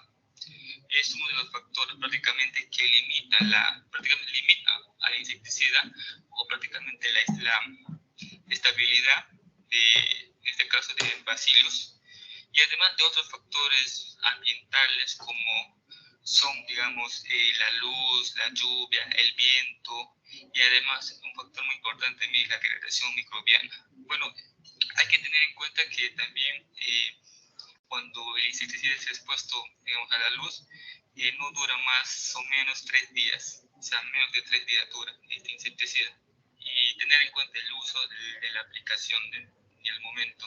Y normal lo puedes utilizar. Si te gustó el video, Bueno, listo. Entonces, acabamos de ver un producto ya elaborado, ya artificial, a base de Bacillus thuringiensis, ¿no es cierto? Entonces, ese producto, cómo se utiliza en el control biológico de plagas. Bueno, también encontramos los hongos entomopatógenos. Entonces, ya pasamos de las bacterias a los hongos. Entonces, ya aquí ya no vamos a hablar de bacterias, sino de hongos. Son hongos que tienen la habilidad de ocasionar enfermedades en los insectos y tienen estructuras para penetrar sus pieles, ¿no es cierto? Entonces, los hongos entomopatógenos, pues lo que hacen es precisamente tener contacto con la piel del insecto, ¿sí? Y empezar a infectarlo, ¿sí? A penetrar su piel y a infectarlo y a enfermarlo hasta ocasionarle la muerte. ¿Cómo actúan los hongos entomopatógenos? Muchos actúan por contacto con las diferentes partes de su cuerpo del insecto y otros pueden actuar por ingestión, ¿sí? Unos van a actuar por contacto, simplemente una espora que caiga en el cuerpo del insecto ya es contacto y ahí ya puede reproducirse el hongo. O otros por ingestión, ¿no es cierto? Es decir, porque el insecto come, de pronto la planta está contaminada de ese hongo y comió y pues ingresó por el sistema digestivo. Entonces veamos aquí un pequeño video de una larva de Opsiphanes casina que está afectada por un hongo llamado Beauveria bassiana, ¿no es cierto? Entonces fíjese que la larva ya empieza a perder su movilidad, ya no come, ya no se alimenta, entonces ahí ya el hongo la está enfermando, la está invadiendo, ¿no es cierto? Entonces eso, hasta que esa larva pues obviamente muere, ¿no es cierto? Entonces eso es lo que hacen los hongos entomopatógenos. Bueno, ¿qué otros hongos entomopatógenos encontramos? Entonces, dentro de los más importantes, y especialmente en el cultivo de la palma de aceite, plagas en el cultivo de la palma de aceite, vamos a encontrar es el hongo Metarrhizium. ¿Cómo nosotros identificamos qué es Metarrhizium? Todos los hongos, la característica de los hongos es que en el cuerpo de la larva, de los huevos, de los adultos, de las pupas, va a aparecer un polvillo, ¿no es cierto?, en su cuerpo, un polvillo. Ese polvillo es la estructura del hongo. Entonces, cada hongo es característico de un color. En el caso del Metarrhizium, el color de ese polvillo es un color verdoso, como lo vemos aquí en estas larvas de Opsiphanes. Es un color verdoso. De pronto la foto no se alcanza a ver muy bien, pero es un color verdoso, ¿no es cierto? Miren, son larvas de Opsiphanes ya totalmente muertas, ¿no es cierto?, por ese hongo. Aquí tenemos también, miren, tenemos a Rhynchophorus palmarum, afectado por el hongo Metarrhizium, ¿no es cierto? Entonces, fíjese que es un color verde, un color verdoso, ¿sí? Miren, esto es la estructura del hongo, es decir, el hongo invadió el cuerpo porque penetró, ya sea por contacto directo con la piel o porque ingresó por el sistema digestivo, ¿no es cierto? Entonces, ahí ya lo destruye, lo mata. Aquí tenemos también Metarrhizium, mire, fíjese que sí es verdoso, en Strategus aloeus, en adultos de Strategus aloeus y en larvas de Strategus aloeus, ¿no es cierto? Fíjese que todo este está lleno de estructura del hongo, mire, el cuerpo del adulto y el cuerpo de la larva están llenos de ese polvillo de color verdoso, ¿no es cierto? Entonces, ese es el Metarrhizium, Metarrhizium anisoplia, ¿sí? Metarrhizium es el género y la especie anisoplia. Y también están por cepa, ¿no? Entonces, esto, la cepa MA0801, pues es una cepa del hongo. Bueno, otro hongo importante también es el Beauveria bassiana. Este hongo controla muchas especies de insectos, especialmente larvas de insectos plagas, ¿no es cierto? Como lo vemos aquí, Bauberia bassiana haciendo control en una plaga que se llama Antriotica, aquí en Stenoma cecropia, Leptofarsa hibicarina, ¿no es cierto? Entonces, ya este hongo, el polvillo ya no es verde, sino es blanco, ¿sí? Es blanquito, es un polvillo de color blanquito. Entonces, ahí lo diferenciamos, Metarrhizium de color verde y Bauberia bassiana de color blanco. Bueno, tenemos también otro hongo entomopatógeno que es el Nomourea. También es de color blanquito, lo podemos confundir con Bauberia bassiana, ¿no es cierto? Entonces, aquí hay larvas de Dilphia gragatus afectadas por Nomourea.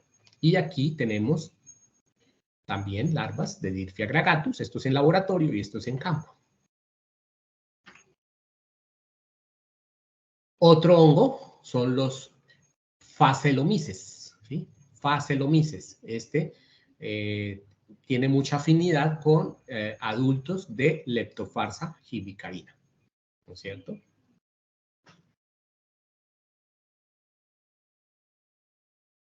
Entonces ya lo vimos aquí. Metarrhizium, ¿sí? Metarrhizium. Aquí tenemos a Bauberia bassiana, ¿sí? Bueno, vamos ahora con los virus entomopatógenos. Tengamos en cuenta que cuando hablamos de virus, un virus no es un ser vivo, como las bacterias, como los hongos y como los nematos, que sí son seres vivos. Los virus son partículas de RNA, de ADN, ¿no es cierto? Partículas, ¿sí? Los virus nunca son organismos vivos, pero son microscópicos, no los vemos, ¿sí? Entonces son parásitos obligados e intracelulares, o sea que se multiplican en el interior de las células de los insectos. Entonces, también hay virus entomopatógenos. ¿Cómo actúan los virus? Los virus entomopatógenos llegan al organismo principalmente por ingestión, es decir, el insecto come hojas contaminadas por el virus, ¿sí? De la planta, en la planta, donde se alimentan, y de la misma manera, pues ingresan, ¿sí?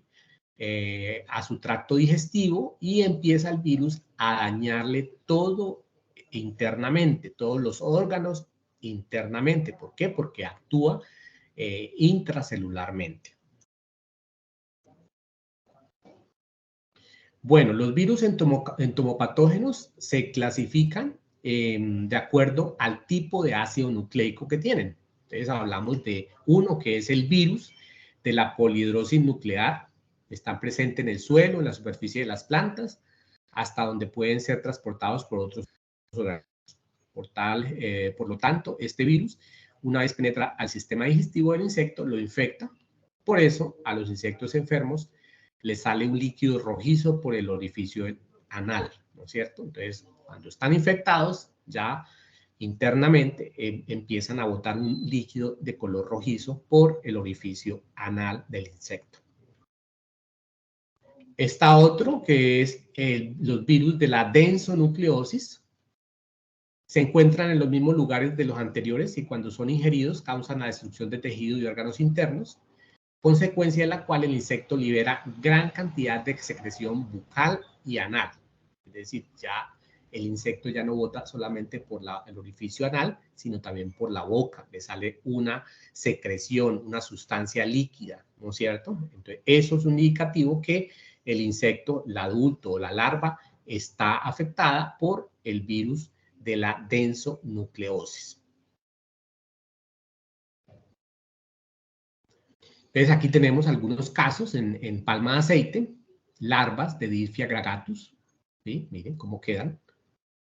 Larvas de Oxiphanes casina, larvas de Civine fusca, larvas de Ucrosterna de la asa y larvas de Stenoma cecropia. Hay 5 especies de plagas de insectos en palma de aceite que son afectadas por virus entomopatógenos. Fíjese que quedan totalmente como deshidratados, ¿no es cierto? ¿Por qué? Porque pues obviamente al interior de su cuerpo se dañan, se destruyen todos los órganos. Mire, mire cómo queda, mire, si viene fusca, mire cómo queda una larva afectada por un virus entomopatógeno, ¿cierto? Natada, mire, aquí está la larva comiendo y aquí ya está totalmente infectada por el virus, ¿cómo queda? Mire, está de Automeris y de Oxifanes, mire cómo quedan totalmente deshidratada, ¿no es cierto? ¿Por qué? Porque se destruye internamente todos los órganos y empieza a salirle, como les decía, unos fluidos por el ano y por la boca del estado, ya sea la larva o del adulto. Y tenemos ahora los nematodos entomopatógenos. Acuerden que los nematodos son unos pequeños, unos organismos microscópicos que parecen unas lombrices, ¿no es cierto? Unos gusanos pequeños. Ellos juegan un papel importante en el control de insectos plaga. Este tipo de nematodos son específicos para insectos y no afectan las plantas ni animales. Hay nematodos que producen enfermedad a las plantas, pero si estamos hablando de nematodos entomopatógenos, pues son solamente estos nematodos van a afectar a los insectos plaga, ¿no es cierto? Existen en la naturaleza varias especies de nematodos con potencial insecticida. Los dos géneros más comunes son Steinernema y Heteroabitis. Los nematodos pueden infectar muchas especies de insectos plagas de cultivos perennes a muchos grupos como son lepidópteros, hemípteros, coleópteros y dípteros. También ya hay producción de nematodos a nivel artificial, ¿sí? Para la venta, ya para ser aplicados, ¿no es cierto?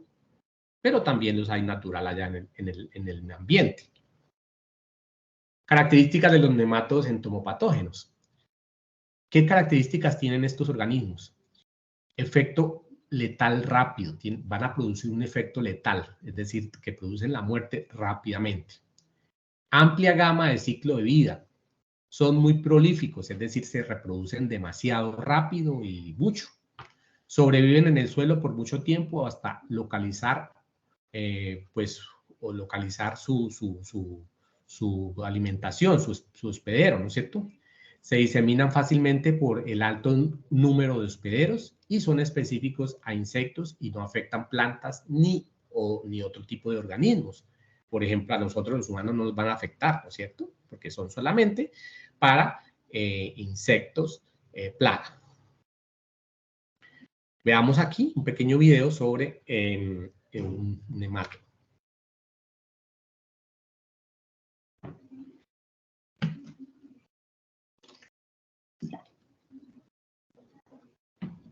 Los nematodos, también conocidos como ascárides, pueden parasitar una amplia variedad de plagas. Hay varias especies y cepas, todos con diferencias en eficacia. El nematodo Steinernema feltiae es utilizado para el control de thrips. Después de la aplicación, los nematodos buscan activamente a su presa y la penetran vía oral, anal o a través de sus aperturas respiratorias. Una vez dentro, los nematodos se alimentan de los contenidos de la presa, secretando una bacteria específica mientras lo hacen. Esta bacteria se esparce dentro del insecto y convierte el tejido de su huésped en productos que pueden ser ingeridos fácilmente por los nematodos. El insecto muere a los pocos días.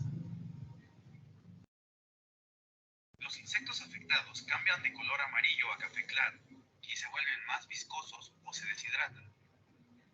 El crecimiento de la población de nematodos dentro de su huésped depende de dos factores: el número de nematodos infecciosos que penetran al insecto huésped y el tamaño del mismo. Los nematodos hembra, también conocidos como hermafroditas, pueden poner hasta 1500 huevos. La hembra deposita sus huevos dentro del huésped, o, cuando no hay suficiente comida, los huevos se desarrollarán dentro del nematodo hembra.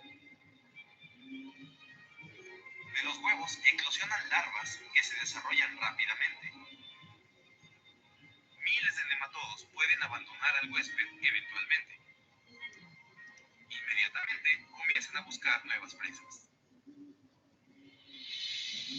¿Quieres conocer más benéficos? Visita nuestro canal de YouTube para ver más videos.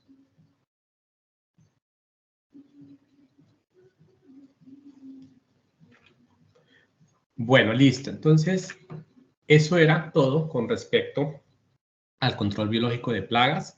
Espero pues que haya quedado muy claro.